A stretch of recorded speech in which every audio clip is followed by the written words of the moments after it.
morning, everybody. I'm back outside again on another sunny day. Wow, just the clouds are just amazing. But anyway, I'm happy to be here, and here we have this entry titled The Whys and Hows.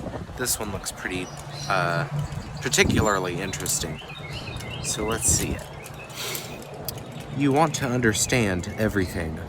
Why the sky's blue, how your mind works, why bad things happen, and why boys and girls act the way they do. You think if you can understand the whys and hows of things, you can control them, and then you'll have peace. But the problem is that as soon as you figure out one set of things, another set pops up for you to figure out. If you count on your own understanding to give you peace, then you will never really be peaceful. Instead of searching for the whys and hows, search for me. My presence and my peace go together, so when you find me, you also find my peace. Put your faith in me, not in your ability to figure everything out. Besides, I already have everything all figured out. I suppose it's our duty to find out what that is one day. And he'll show it to us. It's my own little addition to the end of that, but now with this message, I don't disagree. However, there is one thing I think it's worth mentioning, is that when you have questions and when you're going through a phase of doubt, like I did at one point, maybe you have doubt about God's existence, or whether God really, just the extent of how far God goes. And something important to note about that is that even if you're trying to have faith and you do still have doubts, is that it's important to know that that's not a sign of a weakened faith. Is that doubts are actually a pretty important step into strengthening your faith, because it's kind of like a spiritual hardship, and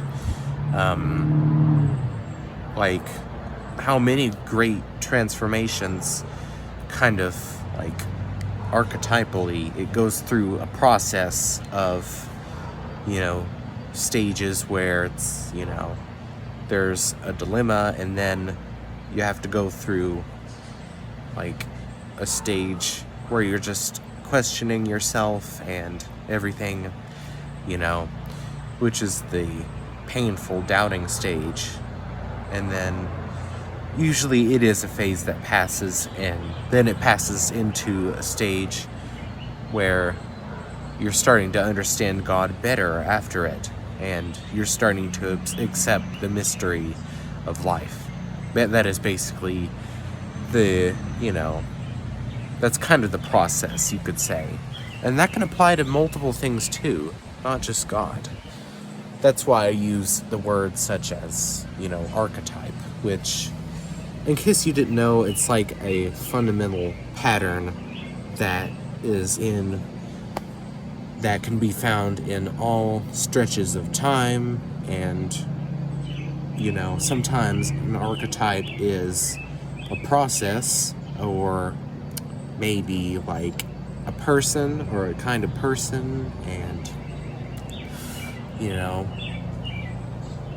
the patterns are everywhere pretty much. A lot of answers can be found in them because it's kind of how God designed reality. But a very important point of this message is that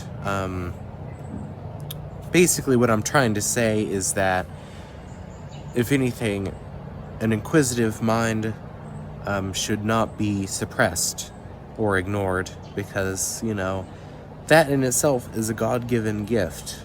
And I just I came to that epiphany, and it's a very important point, because God gave us minds to question, and, you know, whether we do or don't believe is up to us.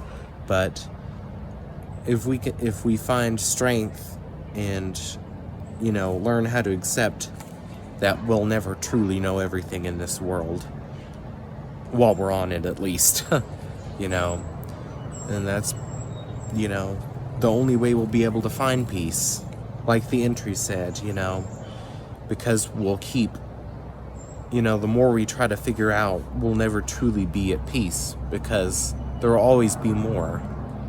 That's just the limitlessness of creation, pretty much.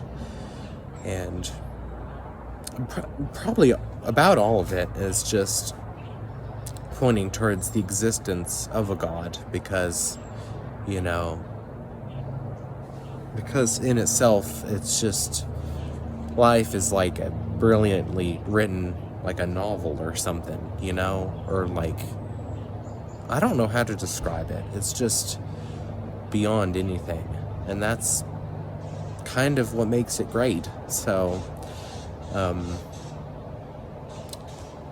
you know, some people like to relive their childhood, sometimes for the memories, which is understandable, but sometimes they just want to feel like a child again. They want to have that same mind and imagination, but the goal is that we don't want to regress back into children, is that we just have to move forward with the mindset of a child. You know what I mean? We have to, you know, we have to have the true, the open-mindedness and the wonder.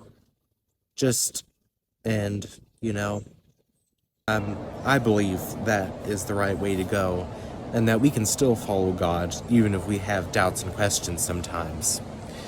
But that's about all I have to say for now, and it was very nice being with you today, and with this nice breeze going on in the background. I think I got a little bit too excited, I'm sorry. I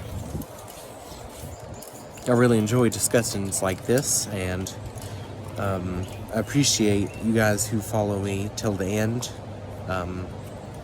and thank you very much, and I'm happy with how this turned out, and I'll see you again tomorrow, and I hope you have a good day.